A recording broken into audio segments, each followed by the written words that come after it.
Pendidikan Kesehatan, Bu Dr. Ilona. Kami dari kelompok 2 akan mempresentasikan atau menjelaskan tentang sistem pencernaan manusia. Di kelompok 2 ini saya akan memperkenalkan nama-nama untuk kelompok 2. Yang pertama, saya sendiri Muhammad Ilham Mauludin. Saya Andi Hakim. Saya Hasan. Saya Dimas Arianto. Saya Muhammad Isri Saputra. Saya Muhammad Dedi Sabda. Untuk materinya yaitu sistem pencernaan manusia. Benar. Ya, saya akan menjelaskan secara global tentang sistem pencernaan pada manusia. Sistem pencernaan manusia ini ialah sistem pencernaan makanan yang terlibat di dalam semua organ yang berfungsi untuk menyerap nutrisi pada tubuh. Nah, nutrisi itu nanti diserap kembali oleh tubuh untuk memenuhi kebutuhan kegiatan sehari-hari seperti berolahraga, bekerja, dan semua aktivitas yang kita lakukan setiap hari. Nah, lalu nanti prosesnya itu dimulai dari mulut, terus kerongkongan, terus lambung, terus usus halus, usus besar, dan terakhir itu adalah rektum. Nah, nanti untuk penjelasan di anggota ini akan dijelaskan oleh teman-teman saya yang lain. Mungkin itu dari saya, sekian. Baiklah, setelah dilakukan penjelasan secara global, di sini saya akan menjelaskan tentang organ mulut. Bagaimana sih proses atau penjelasan tentang organ mulut atau makanan yang diolah dalam mulut.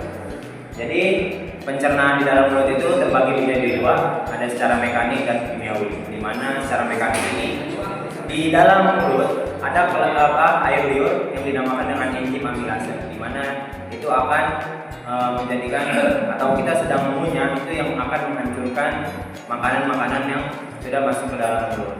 Selanjutnya untuk penjelasan tentang pencernaan secara kimiawinya, setelah makanan halus karena adanya penjara air liur atau enzim amilase ini, makanan yang sudah halus ini akan didorong ke belakang mulut sehingga dilanjutkan ke bagian organ seperti esofagus atau kerongkongan.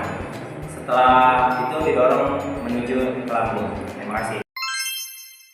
Saya selanjutnya akan menjelaskan tentang pencernaan di kerongkongan.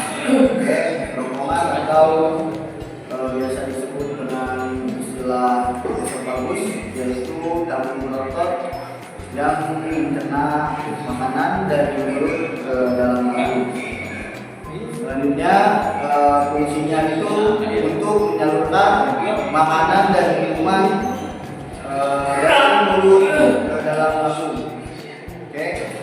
Selanjutnya saya akan menjelaskan tentang fungsi-fungsinya apa saja untuk kerongkongan tersebut. Yang pertama itu untuk menghambat pernapasan pada saat makan.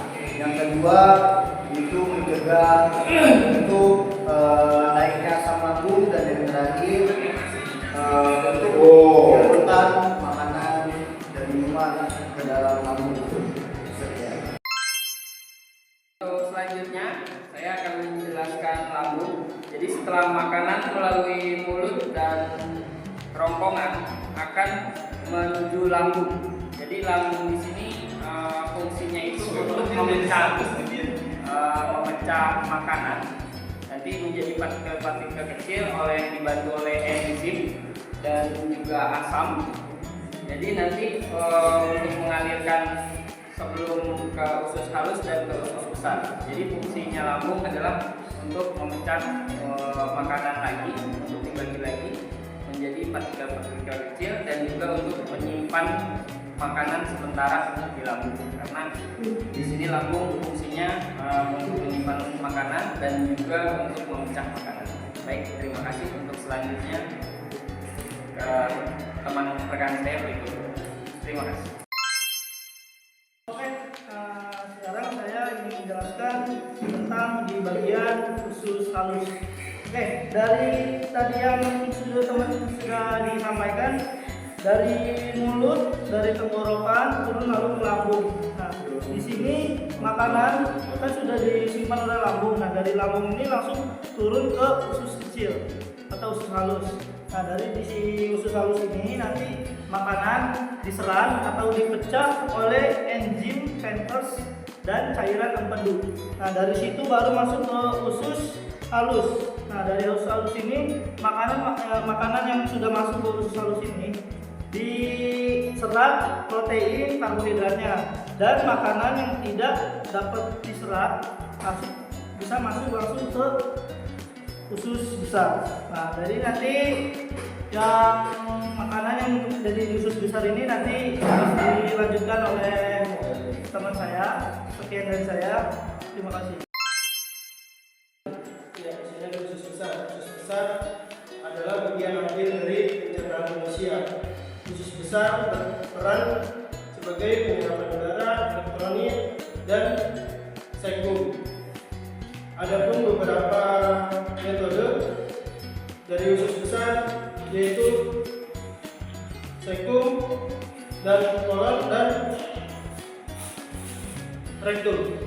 Adapun cara bekerjanya, makanan yang masuk ke usus besar hingga melalui dari usus halus hingga selesai, dan makanan pun menjadi cairan mengental dan akan masuk ke usus besar dan keluar melalui sekum.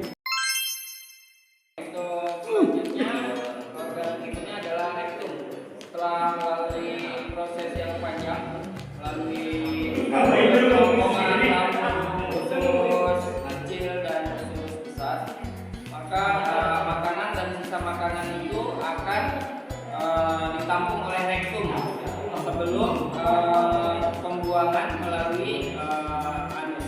Jadi fungsi rektum itu adalah sebagai penyimpan proses atau penyimpan